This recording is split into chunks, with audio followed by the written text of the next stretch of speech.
Jack, can you send it to the group chat? Yeah. Maybe we should shut it.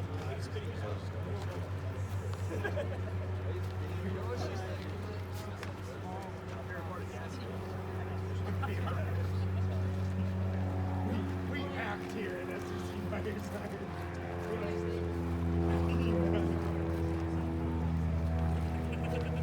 Alright, so now we have our incipient phase of the fire, right?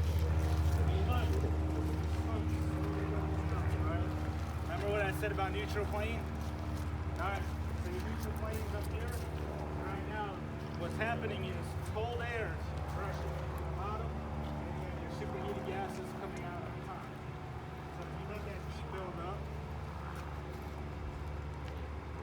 you can slowly start to see smoke coming out here through the cracks on the second story. But you're going to see the smoke as the heat builds up and the fuel burns. It's going to start burning itself off. Now this is not, this would be a version of a traditional home burn. Nice clean smoke, clean fuels.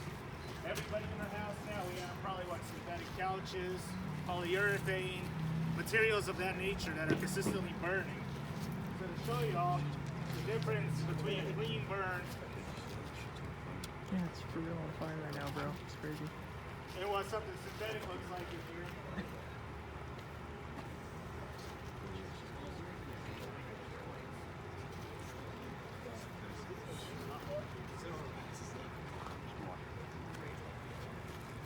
Yeah, the smoke's starting to change now. So now, as it's burning, this is your rollover right here. Now it's starting to roll out, kick out. Your neutral plane's right here. So everything down here is nice and cool still. But up high, it's still getting really good. So now, we're going to close this off. See how it keeps burping out? What's that trying to do? It's trying to find oxygen, right? So now your smoke is exerted. So when your smoke changes colors to dark, what's that an indication of? What's that? Let's fuel burning an incomplete burn. Alright? It's not a complete burn, it's not completely flat. So you see it popping out now? Kick that back open. And what is smoke? Unburned fuel, right? Alright. So now we're going to close it back off. Excuse me.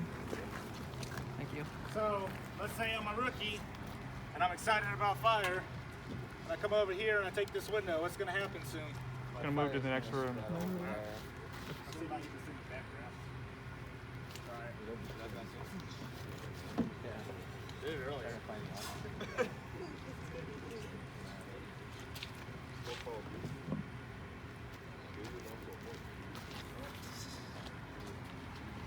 See how it's puffing out on this side?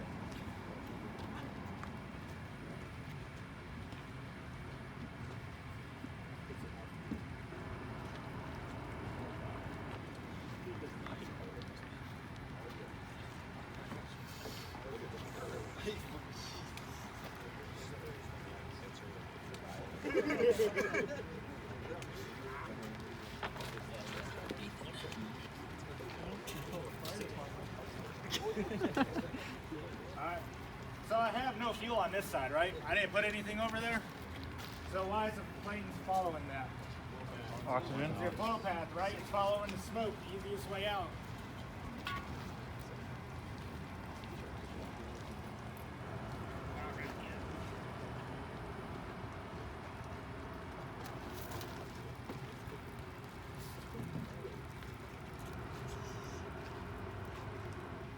So once again, it's starving, it's trying to suck air in. So this is an intake, so it's intaking on the bottom, it's outtaking on the top. It's bi-directional flow. Remember that video I showed you, that slow motion on the garage fire? How it was sucking in the bottom and it was blowing out on the top? Same concept.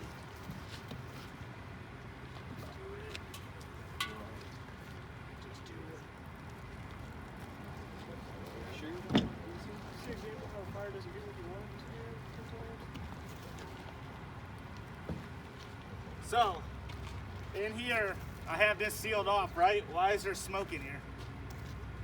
Off gas? off gassing because of what kind of heat spread? Radiant. Radiate heat, right? So if I pull that, alright, now I got fire coming out the top. So I don't think we talked about it too much in y'all's class, but the second years we talked about VES. What's VES stand for? VEIS. Same concept. Alright. So I come into a room, right? I bust a window, I'm looking for victims. If I come in here and I seal off the door, alright? Yeah, that's sealed now. It's getting pretty hot.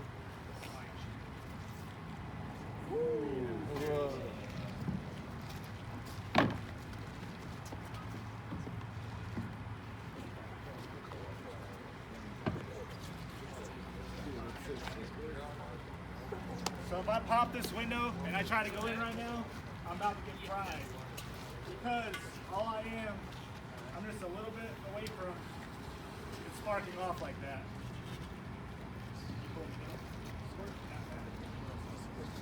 Squirt gun.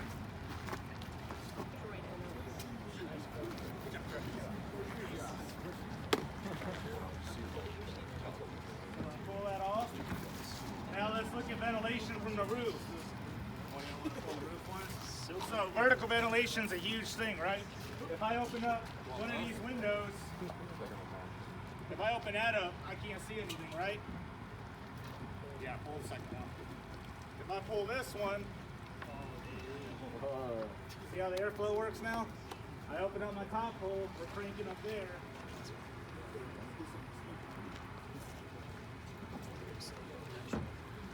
So, this technically wouldn't be bidirectional flow because this is your intake. You still got intake down here. This is still bidirectional on this side because that's the fire room. You're always going to have this on the fire room, but on this side, we're just sucking air in, and out here, we're taking air out. Go ahead and close my vents.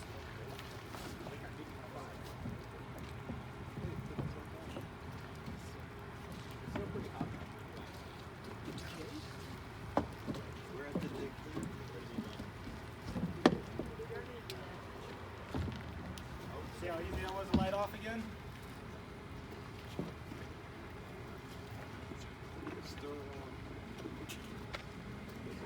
Yeah.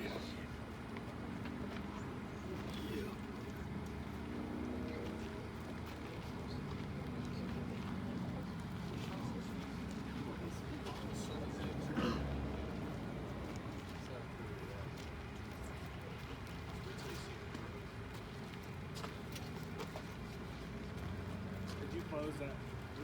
Both are closed.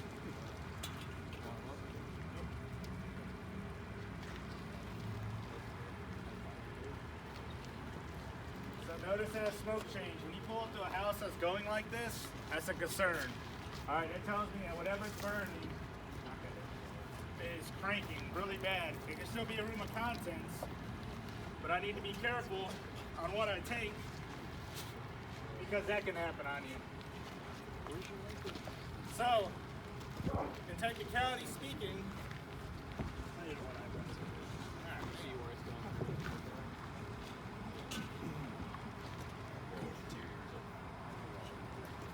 See how volatile that is? And all I gotta do,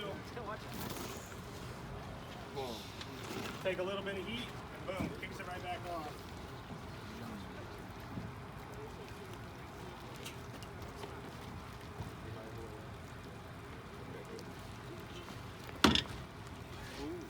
So, that right there is a simulated backdraft, kind of. Backdraft actually causes structural damage. That's a ventilated forced flashover. So flashover is what? When everything in the room dies. Alright, everything in that room's on fire. So, let's talk about just, if we go up and we just want to start pulling windows, like, oh hey, I want to be cool and do some stuff. And now all of a sudden, I just caused the fire to spread. Say I had a victim up here, and now I just took the fire, popped those two windows, I'm in the middle of a VES, and I'm like, alright, I'm coming to save you, buddy. And now we're all on fire. That's why I talk about not just forcing windows all the time.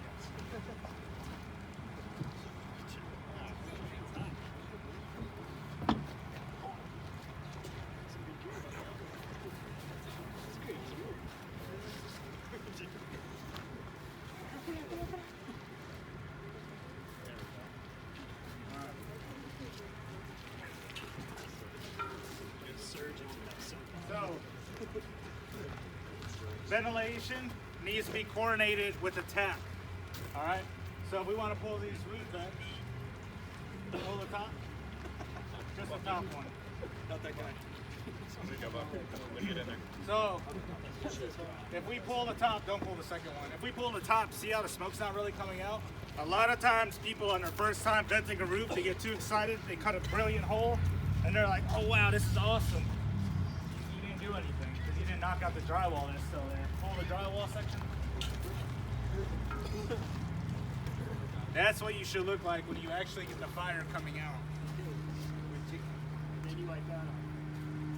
You can see the flow path right here, all right? Bringing everything in, everything coming out on the top.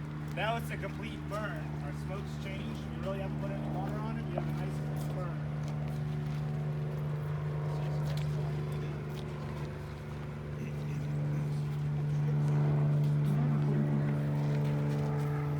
Behind Scott, thank you.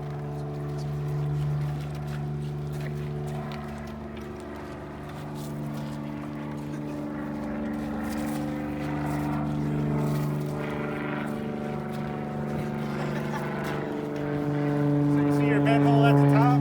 Every time you make a vent hole, never stop and stand there and try to examine your work and see how beautiful it is. Like, wow, that's a pretty cool hole. Because all it takes is one window to break, one little thing to happen, and it's going to kick off in your face. How hot do you think that is? Hot. LT, do we got the tick somewhere? Okay. I think I can keep her alive long enough. See?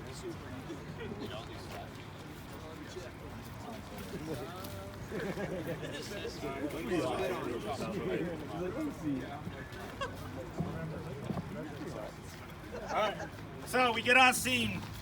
Had a structure fire one time. Me and my wife went there and got called out. Use a big one, knock that shit down in front. Got called out for a closet fire. Volunteer department. I'm like, cool, me and you can knock out a closet fire. This is easy. A finger. We get there, we get on scene. As I'm pulling up to the road, I notice that there's black billowing smoke coming out all 4 eaves of this house. It is blowing across the roadway, and it is no longer a closet fire. The occupant that lived there was a firefighter for 20 years. Somehow, he thought in his wise wisdom to open up the front door, the back door, the garage door, and the attic access, and left it open for us. So ultimately, we created a giant flow path when we got there. So if I roll up on a scene, right? You see all, like I always teach you know, the mask up at the door, right? I want to be able to come up and see what I got going on. I don't want a mask inhibiting my vision. Or my hot breath in a winter's morning, fogging up my mask and I can't see. When I come here, all I have to do is shut the door, and now I snuffed out the fire while I get my mask on and get everything ready. Then, when I'm ready to attack, I can go ahead, I can open up the door, and now I can start putting out fire. I'm stopping the spread of it. A lot of times on arson fires, you'll see people, they typically have all their belongings in the yard, and they typically have all the doors and windows open. Is it working? Yeah, that's fine. I'm gonna crank the roof up. Yeah, open up my roof. It's also smoking.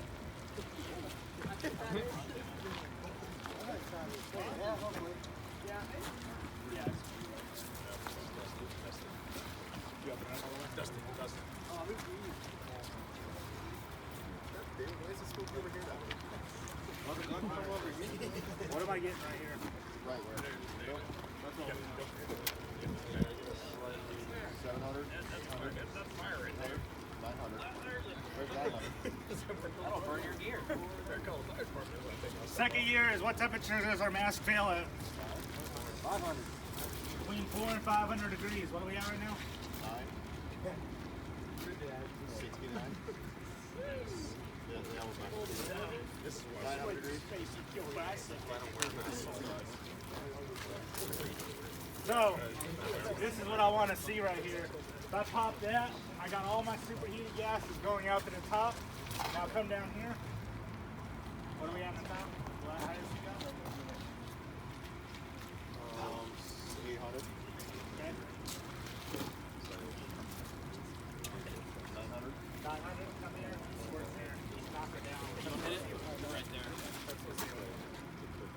So I come up to the door, I do a little penciling the ceiling and knock it down, keep going. What am I at now? Okay, great. 7, 6. I just took it down 300 degrees with a couple squirts of water. All right, granted, we're gonna be using 1 3/4 line or a 1.5 line, 2.5 inch to knock it down.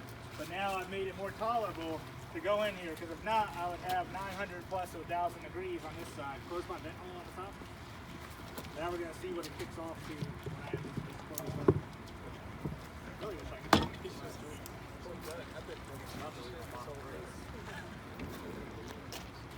I can take over if you want to, or if you want me to. Thanks.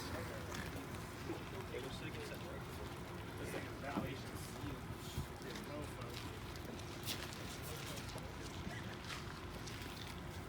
Try about 80. See how it pop like that?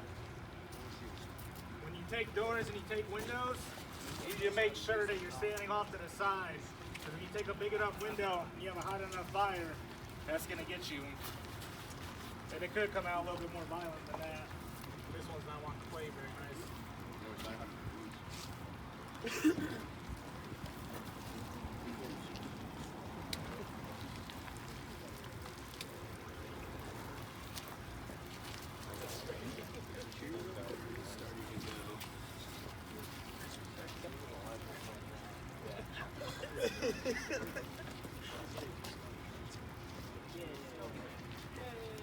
Alright, so now our fire moved all the way over here. What's this room at? 9. About 900? Yeah. Yeah. Not a 3. Oh, you.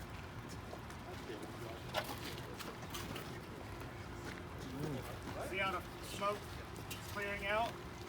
When you actually get into a fire room, it looks like this. It very much is nice and clear like the movies, and now it's wrapping around. So if you see, now it's acting almost like a tornado. It's sucking in the bottom window, and now it's blowing out the top. What am I at now? I gotta be more than 9. They want some positive ventilation. So we probably should get the battery out.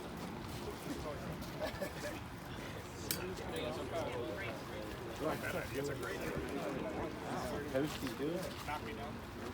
Yeah. What's that at? It's gotta be about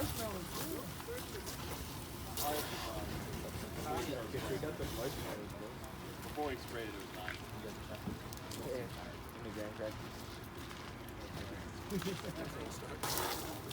Here, can you spray this wall?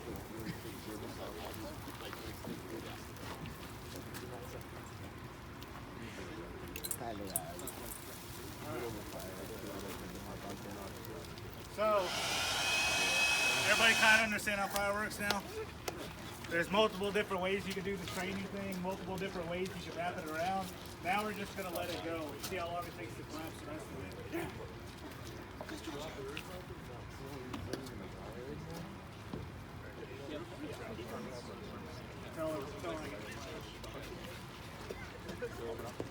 So remember what I said right here, you have an inlet, it's just sucking air strong in, and now it's blowing it out, it's creating its own pressure in the house. What are houses, positive or negative pressure? Negative pressure? You have AC, don't you, and heat? Typically houses are made positive pressure. That's why when you open up your front door, you have that little bit of resistance. You don't want negative pressure because you get everything from the outside coming in. Our SCBA masks are positive or negative?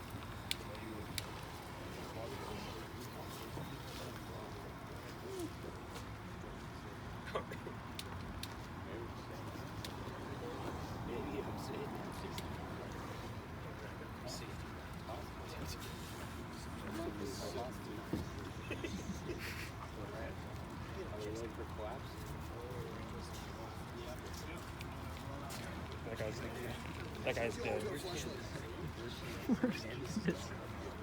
20 more seconds.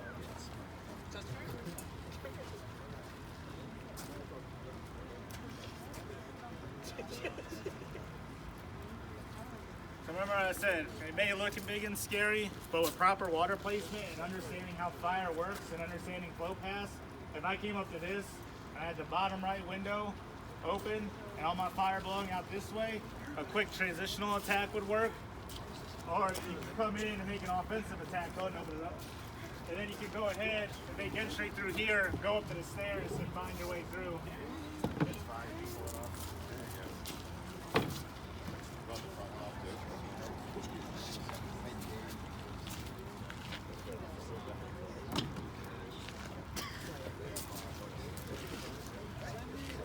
That's the burnout.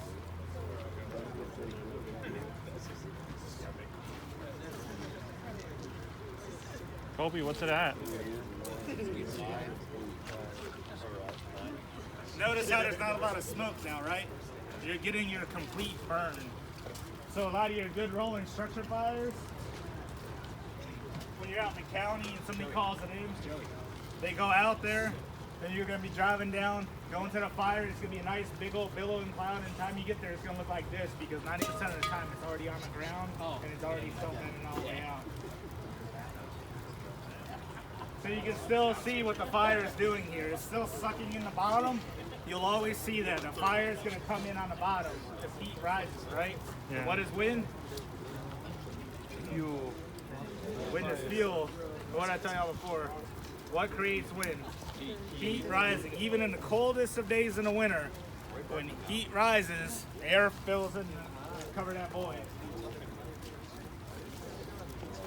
All I gotta say is mine structurally survived longer than y'all's with a more intense fire.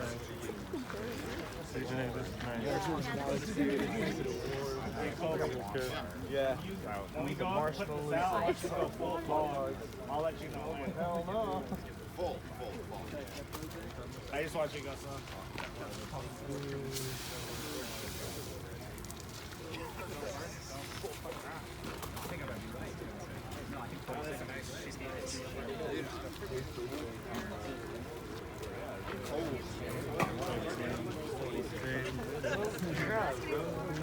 All right, Kobe. Yeah, that hurts. All right, some of y'all might want to back up real quick.